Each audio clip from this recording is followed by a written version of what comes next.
Hurricane Iota approached the Central American coast late today after strengthening to a Category 5 storm.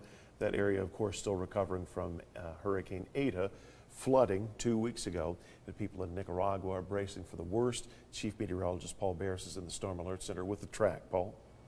Well, the only good thing is it's now Category 4, and that's the only reason for that is it's moved on shore, so it's going to weaken. As far as we're concerned here in the eastern part of the United States, the whole pattern has shifted, so we're going to have some cold air come in for a while, then it'll shift back to warmer temperatures later on. Currently, well, the high today was 64 in the city, 63 Atlanta, and up into Nashville. Temperatures cool all over, but the real cold air is still up over Canada and out over the northern plains. Big batch of rain, some mixed with snow in places, moving across the Great Lakes. Absolutely nothing around here. We got crystal clear skies. Here's Iota. That eye was about 15, 20 miles wide earlier today, and it's shrinking as it moves on shore. The wind's about 145 miles an hour, very, very intense, and it's going to continue pushing off towards the east and weaken, but it's going to dump tremendous amounts of rain. I'm sure everybody has been evacuated along the coast of Nicaragua. This has moved on shore about 15 miles, just 15 miles south of where Eta moved on shore when it was a Category 4 13 days ago. So this is remarkable. This storm is hitting in the same place. Pushing off towards the east, it'll weaken to a 1, then tropical storm as it moves probably through Honduras and into El Salvador too, and possibly into Guatemala. Could end up in the Pacific Ocean. If it does that, it could regenerate and then it'll have a completely different name at that point.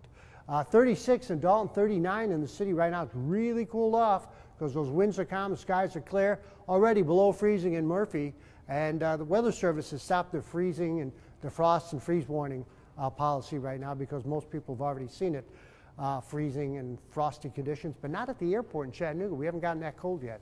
64, 38 for the high and the low. That was the overnight low, and obviously the current temperature is cooler. 60 south of the city, some 50s into the higher elevation, 63 in Dalton and also in Scottsboro. Cleveland hit 60, while Lakeside was 65. A lot of 63s, 63 in Trenton, 59 only in Ringgold from Johnny Parks. 60s along the Sequatchie Valley. We get out towards Altamont, we hit about 57, 66 up in the Spring City, while 10 Mile was only 60. 57 in Athens, 62 in Etowah and Delano, and 56 in Turtletown. Well, Murphy got up to about 62. So a cool day tomorrow. Should be a little bit cooler, I think. Now here's Vipercast as we put this into motion. Cold front slips by. The winds really pick up in the afternoon. If there's going to be any showers in the eastern half of the country, it's going to be well south of us through Florida. And this is coming up into Friday afternoon around 1 o'clock or so.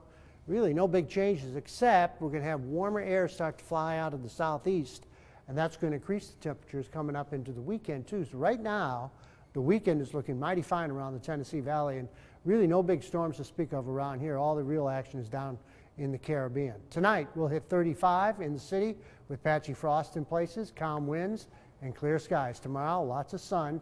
By latter part of the morning and into the afternoon, those winds will start to pick up.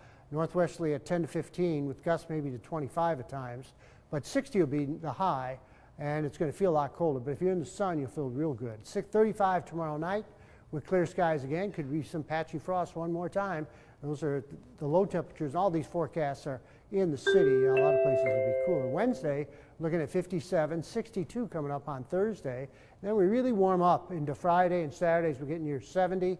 Sunday should be near 70. Lots more cloudiness coming in. By Monday, we're going to see some scattered showers moving in and high temperatures at around 60 degrees. We've made our winter forecast. If you didn't see it at 6, you can go to our website, wrcbtv.com/weather, and you can find it in there.